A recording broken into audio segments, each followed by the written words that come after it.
Hello and welcome to New Mexico Rising. My name is Dan. You know, each and every week I try to bring people from across the country to talk to me about things we could do right here in your neighborhood. If you actually want to be on the show, just email me. That's newmexicorising@gmail.com. On this week's show, we got this. Yeah. What else can we tell them? We don't want to spoil too much. But it will be the last time we see the characters Ron in this animation. You've got Blippi's World with Blippi and Nika and all of the songs and the dances and, you know, really catchy phrases. All of that and more right here on New Mexico Rising.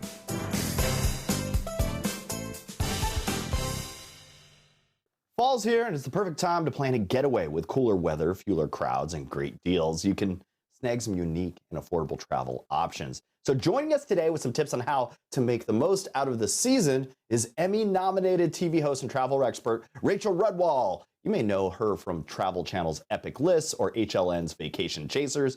Rachel's also a fellow of the Explorers Club and an Emmy-nominated producer. Let's bring her to the show. Rachel, how are you, my friend? I am happy to be talking adventure with you. How are you doing? I'm doing, I'm seeking some adventure, so I need to chat with you. So I think that's where I need to be. Yeah. Okay, so why do you say, and I kind of agree with you, but why do you say fall is such a great time for planning a trip?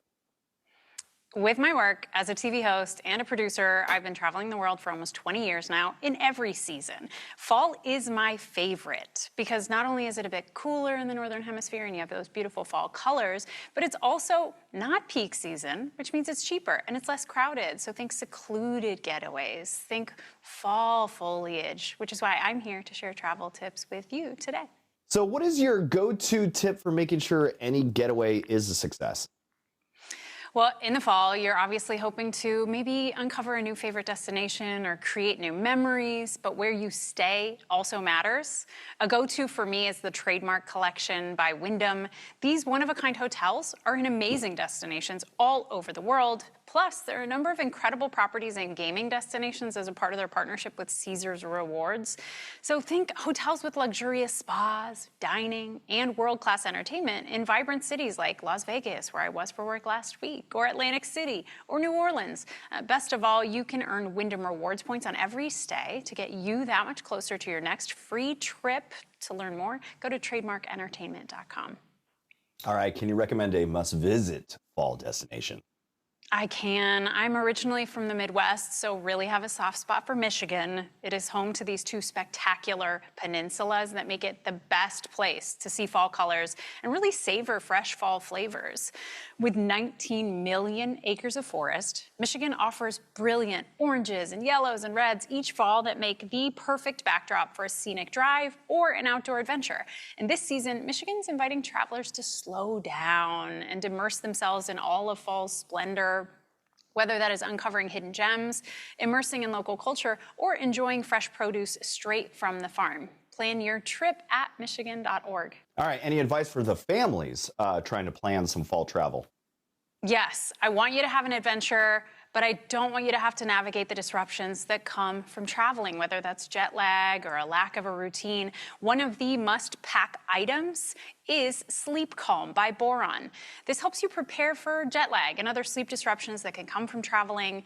This melatonin-free sleep aid is formulated for kids ages 3 and up, with portable, pre-measured liquid doses for the kids and melt-away tablet form for adults. It's a travel must-have. Take it from me. I'm a mom of a 3-year-old. He's a pretty good traveler, but we do want him to sleep. As someone who's traveled the world, what's your top travel tip? Another must-pack item is travel insurance. Because I have been traveling for almost 20 years, I've had trips that get canceled and trips that get interrupted. I personally have an annual travel insurance plan, which reimburses for covered out-of-pocket costs on flights, hotels, tours, etc. It also includes medical coverage in addition to my normal health insurance plan, which provides peace of mind when traveling. And where can people find more information on some of these tips and destinations? For more information on anything we've talked about today, just go to tipsontv.com. Thank you very much for joining me this morning. Thank you. Every day we see images of people on TV, in movies, and on social media. And now, new research shows that kids as young as 4 are starting to worry about how they look. To help with this, Blippi and Dove have teamed up to promote body confidence in children. Here today with us is Jess Weiner, a spokesperson from Blippi and Dove Self-Esteem Project, to tell us about this new campaign and how it can help families. Good morning, Jess. Hi, good morning. Jess, can you tell us about the new Dove Self-Esteem Project study and what it says about body confidence in young kids? Absolutely. So, Dove for the last 20 years through the Self-Esteem Project has been sharing body confidence curriculum with over 114 million young people worldwide. And normally with our body confidence education, we're focusing on kids maybe 8 and up. We know that, around puberty or heading into middle school, we know that our body confidence can tend to plummet. But we have new research out that shows that girls between the ages of 4 and 6, 1 in 4 girls between the ages of 4 and 6 are already expressing dissatisfaction with their body image. And so we, being the self-esteem educators that we are, sprung into action and have partnered with Blippi, the world's most popular live action preschool program, to collaborate on some content that will give parents an opportunity to unlock a conversation with a young person in their life around body confidence. And of course, do it in an age-appropriate, fun, and curious and creative way. And why did Blippi and Dove decide to work together on helping families about self-esteem and body confidence? Well, I think we were all a little shocked at that age number. I don't know about you, but 4 seems really young to be having this conversation. But this is the reality of the world that we're living in today, and we know that we want to instill healthy body confidence in kids because this is a really building block time in their life. And so I think the partnership made a lot of sense because you've got Blippi's world with Blippi and Nika and all of the songs and the dances and, really catchy phrases that help with body image affirmations. And it gave us an opportunity with Dove to kind of meet parents and kids where they are with this edutainment and give parents a lot of opportunities to have a conversation, again, in a really fun and organic way. There are new episodes that encourage kids to love their bodies. Can you share a bit about what we can expect? Yeah, well, I'm going to tell you, if you start listening to these songs, any parent who's watching Blippi knows they're going to stick with you. And I love that because language matters. So we have a wonderful music video called Your Body is Amazing. And, what we love about that is it's a beautiful, positive affirmation to remind kids to focus on the great things their bodies can do and not necessarily what their bodies look like. And you'll find that along with a number of different positive messages across the content that we've created. And where can our viewers go to find new episodes and learn more about it? Well, we have wonderful episodes out now, and there's a 75-minute special that's launching today, and you can go to blippi.com/Dove, and everything you need is going to be right there. Thank you so much, Jess. You're welcome. Thank you. Today, we're diving into a major breakthrough for those battling breast cancer. Recently, the FDA approved a treatment for early-stage breast cancer, offering new hope for many facing the threat of reoccurrence. So joining us is Dr. Nikita Shah, an oncologist at the Orlando Health Cancer Institute, and Asli Goncer, a breast cancer survivor who's participated in a key clinical trial. They're here to share their experience and insights into this new treatment and what it means for others. Welcome to the show, you two. Thank you. It's good to be here. Okay, can you tell us about the early stages of breast cancer and what are some of the symptoms? So early stage breast cancer often may have no symptoms. It is often found on a routine mammogram when a woman goes in and has an abnormal mammogram, either with a lump or calcifications, or she may present with a lump, may present with nipple discharge, lump in the armpit, maybe some skin changes on the breast. And what does the FDA approval of Kisqali mean for those with EBC? So early stage breast cancer is treated typically with a combination of some form of surgery, often with chemotherapy and radiation therapy, and then hormone blocking pills that women will take for minimum 5 years. But in spite of all of that, there's still always a risk of the cancer coming back. And that risk is dependent on characteristics like how big the tumor is, whether it's in the lymph nodes or not, how many lymph nodes are involved.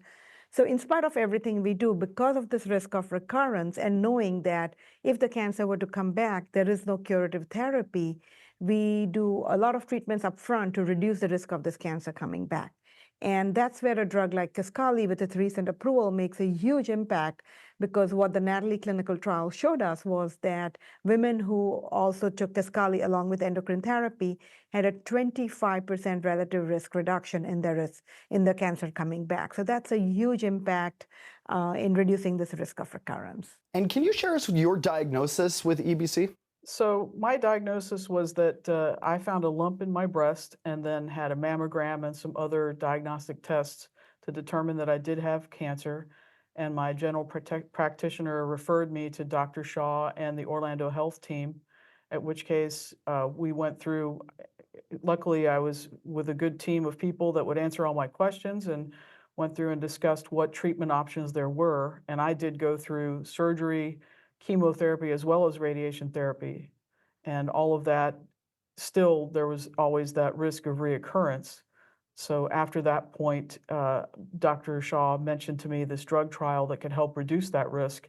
And so I joined the drug trial. So why did you participate in the clinical trial, and what was your experience with it? So along with the fact that being part of the drug trial meant that it could help me reduce the risk of reoccurrence for cancer, because nobody wants it to come back, it would also, by participating in the trial, I was able to hopefully help other people in the future reduce their risk of reoccurrence of cancer. So for those reasons, I decided to participate in the trial. And I did follow the instructions that Dr. Shah gave me. And luckily, with my following instructions and doing what I needed to do, I was able to get through the trial with no side effects. So that worked out well for me. And we are running out of time. Where can we go for more information so that people can look into this? So for more information on the Natalie clinical trial and potential side effects of the drug, benefits, and more details about Kisqali, please visit Kisqali.com. Well, thank you, too, for joining me this morning. Thank you. We've all heard about the importance of saving for retirement, but how confident are most Americans about their savings? Well, a recent survey from the American Century Investments found that many adults give themselves a B or a C grade when it comes to retirement savings. And they're kind of feeling the pressure of making that money last. So joining us today is Glen Dial, VP of Retirement Thought Leadership and Research at American Century Investments. He's here to break down the survey results and share how you can turn your savings into an income replacement plan to make sure your money goes the distance. So let's bring him to the show. Glen, welcome. How are you, my friend? Great. Thanks for having me, Dan. All right. Can you tell us about the latest retirement savings survey and how Americans are feeling about their retirement savings? Yeah, so as you alluded to, they're feeling okay. Not great, but okay. They grade themselves kind of a B- this year, C+ last year, which is, again, kind of average, if you will. But the one thing they all have in common, especially the older Americans, is they wish they could go back and tell their younger self, their 20-year-old self, to start saving earlier and to start saving more. It would have made things a lot easier as you approach retirement. So what are some of the biggest risks people face when it comes to their retirement savings? Well, the two biggest, especially for older Americans, now that they're mostly responsible for their own retirement, is what if the stock market collapses right before you get ready to retire or right after? What does that mean? Does that mean I'm not going to be able to retire? Do I have to put off retirement for 5 years or 10 years? And even if I do retire and I have enough money, what if I live too long? What if I'm eating right, exercising every day, and I live 30 or 40 years and I run out of money? So that's longevity risk. So those are the two big risks that are really keeping a lot of Americans awake at night, is what if the stock market collapses? What if I outlive my savings? All right. What are the benefits of an income replacement plan, and why is it so important?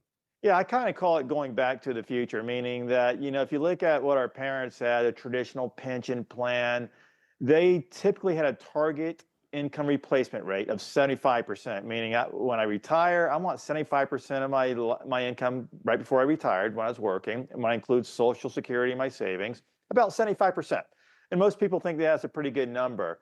When we surveyed employees and workers around the country, most of them had no idea how much of their income they should be replacing. We got answers from 50% to 100% and everything in between, nothing consistent.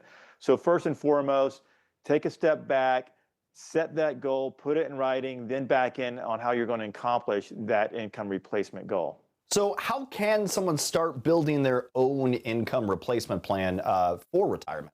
Well, most Americans work for a company, big, small, or medium, whatnot. And most companies these days do offer some kind of 401k or 401k-like plan. So I would recommend going to your employer, call your benefits department, or just go to the website. And there's all kinds of tools and resources that employers are making available to help. Most Americans aren't taking advantage of them. So I would say just take advantage of those resources that are already out there to help you start planning. And if you don't see the right types of solutions offered by your employer, just tell them, say, hey, we need help. I need help on, taking my savings and developing an income plan. Glen Dial, thanks for joining me this morning. Where can people get more information about any of this? Sure. AmericanCentury.com/retirement survey. AmericanCentury.com/retirement survey. Glen Dial, thanks for joining me, my friend. Thanks for having me, Dan. Emergencies can happen when we least expect them, and knowing how to act quickly can save lives. In the show Heart of Heroes, we see everyday people facing life-threatening situations, relying on the bravery of first responders. Joining us today is Sheldon Yellen, host of the show, and Sam Orbovich, a survivor of a terrifying crash. They're here to share Sam's story of survival and offer tips on what we can all do if an emergency comes. Welcome, Sheldon and Sam. Thank you for having us. Sheldon, can you tell us about Hearts of Heroes and how the show highlights the bravery of first responders and Good Samaritans? I'm in the restoration business, so I've been restoring properties throughout the world for 40 years. And eventually it led to a TV show on ABC here, Hearts of Heroes, 6 years ago. We're now in our 6th season. And the production team heard about this story, Sam, and the car accident. But at Hearts of Heroes, we get to highlight the good that first responders do every week, and they live for that moment. We've also come across incredibly heroic Good Samaritans, lay people that have been in a situation where they had to make a life and death decision for somebody else and really themselves as well in the spur of the moment. And they've made the decision, and you'll hear this story and see it in a few weeks on TV, that they ran toward the problem. They put themselves in harm's way to rescue a complete stranger. And so we believe it's such a great show, and people can learn from it and show the good that America really does have with all of us working together. And Sam, can you walk us through what happened during the crash and how those around you helped save your life? So I was driving from my law firm in Minneapolis to my home in St. Paul on the freeway, and there was a car that was to my left going in and out at a high rate of speed, and I swerved to get out of its way, jumped the curb, hit a lamppost, and then skidded forward. And if you watch the videotape, you could see that a fire starts at the lamppost and follows the car. Now, I came to rest, my car came to rest up against the guardrail on the wrong side of the guardrail. When I came to, the airbag had been deployed but deflated, and I saw all these people trying to get the doors open, and there was fire in the front of the car, fire to the right of the car, and they were all screaming, "Get him out of there, get him out of there," and I was saying, "Get me out." And I was pushing on the door, but the door wouldn't open. Now, I couldn't see the guardrail from where I was, but that was going on. And then David, a highway helper in Minnesota, had a window punch. He came up very quickly, punched, the whole window shattered. They moved my feet so they'd be pointing out the window, hauled me out feet first, and about 15 seconds later, the car went up in flames. And Sheldon, what life-saving tips can you share for viewers who might face a similar emergency like a car fire? Well, this episode surely taught us all that to have this small little 1.5, 2-inch tool in every vehicle you own, to buy it and give it as gifts to those you love, can change lives. And where can we go to check out the show and learn more about Hearts of Heroes? So we're on ABC every week, depending on your locale. In Albuquerque, it's on either Saturday or Sunday mornings. And please check it out. I think you'll find the stories incredibly inspiring, just like Sam's story here. Thank you so much, you two. Thank you, Thank Abby. you. A report found that a staggering 88% of adults in the United States find it hard to understand the healthcare system. With the annual enrollment season in full swing, now is the time to assess your coverage and find the plan that works best for you and your budget. So joining us now to discuss is Dr. Rhonda Randall from United Healthcare. Let's welcome her to the show. Rhonda, how are you?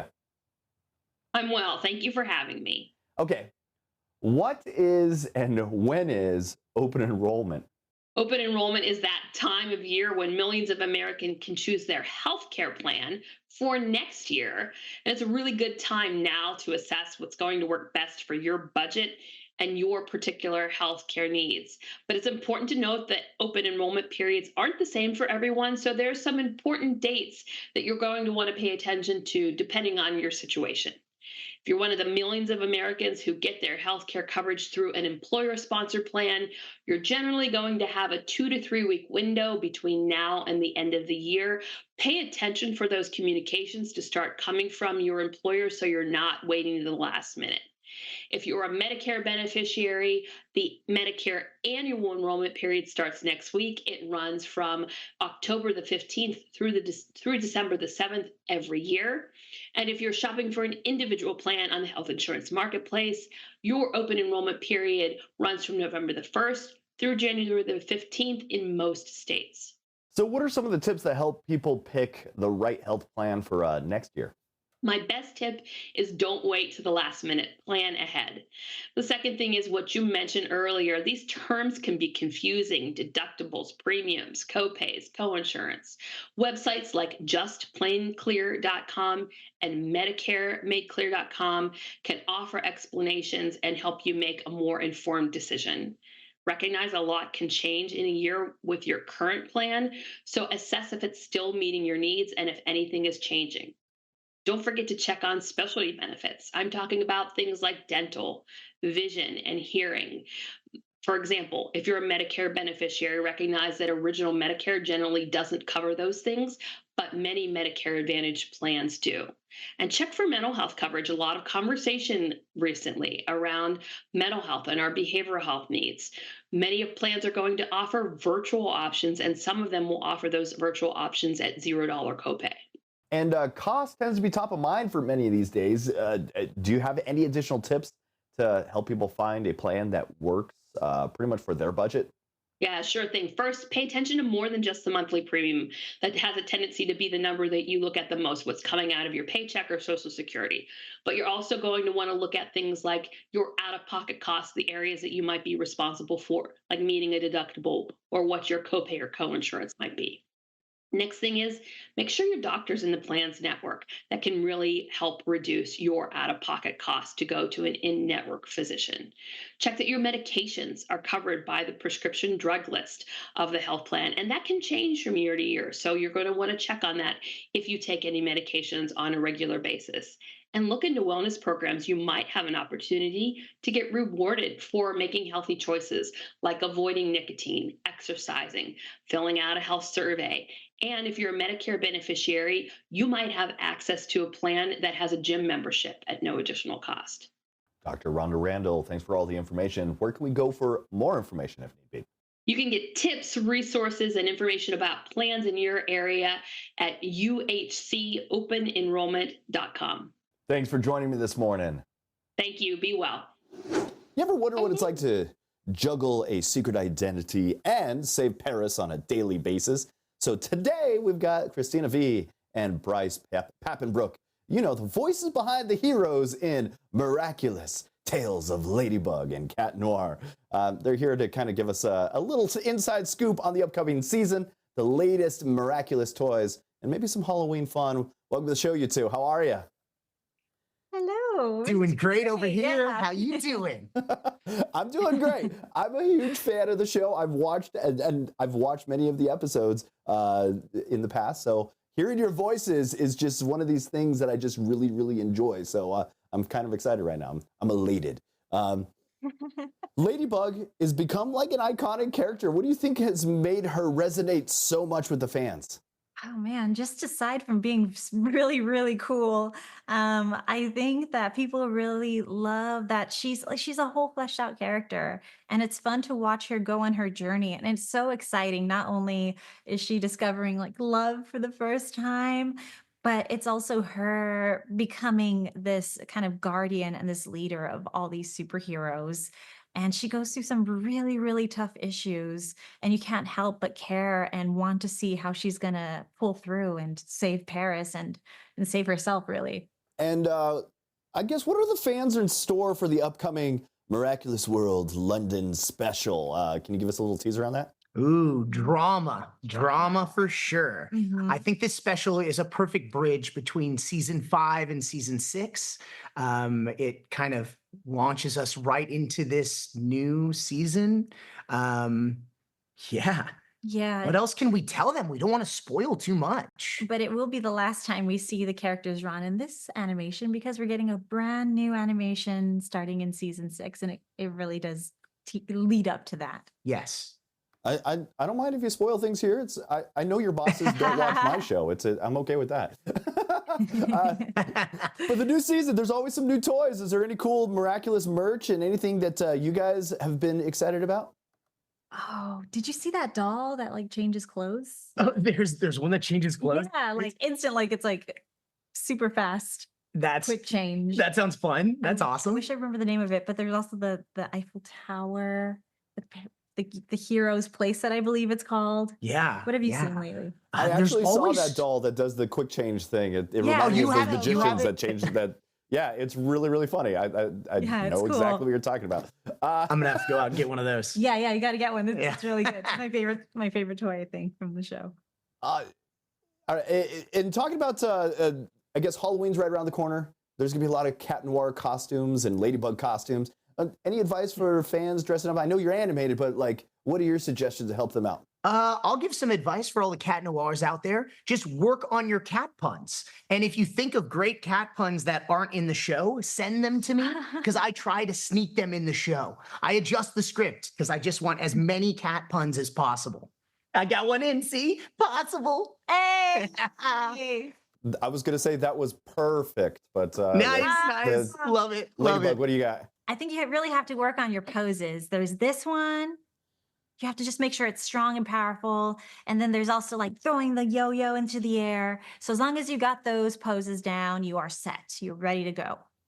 Well, if you're going to pursue justice in Paris, all 5 seasons of Miraculous, Tales of Ladybug and Cat Noir are streaming now on Disney+. And you know, season 6 is on its way. Plus, the Miraculous World London special premieres on Thanksgiving weekend on Disney Channel. Hey, don't miss out on the new toys. They're available at Walmart.